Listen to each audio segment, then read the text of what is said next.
আসসালামু আলাইকুম, সবাইকে শুভ সকাল। সকাল সকাল বাইরে বেরোলাম ডিউটিতে যাওয়ার জন্য। বাইরে এসে দেখি আকাশের মধ্যে অনেক লম্বা দুটি দাগ দেখতেছি, আর ভাবতেছি এই দাগগুলো কিসের হতে পারে।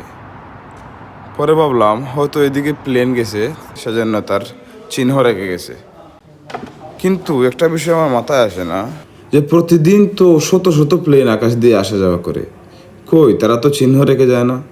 তাহলে এই দুটি প্লেন কেন চিহ্ন রেখে গেল? যদি কারো এই বিষয়ে আইডিয়া থাকে তাহলে অবশ্যই কমেন্টে বলে যাবেন।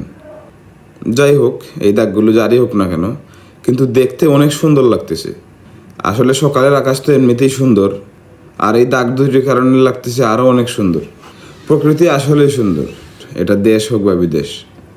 তো আপনারাও ট্রাই করবেন, চেষ্টা করবেন সকালে একটু বের হওয়ার, সকালে একটু হাঁটলেন, ঘুরলেন, একটু প্রকৃতির সাথে একটু মিশলেন, প্রকৃতির হাওয়া একটু নিজের শরীরে লাগালেন, তখন বুঝতে পারবেন প্রকৃতি কী আর কতটা আপনাকে টানে। সো যাই হোক, আমি চলে যাচ্ছি ডিউটিতে। ভালো থাকবেন, সুস্থ থাকবেন, আল্লাহ হাফিজ।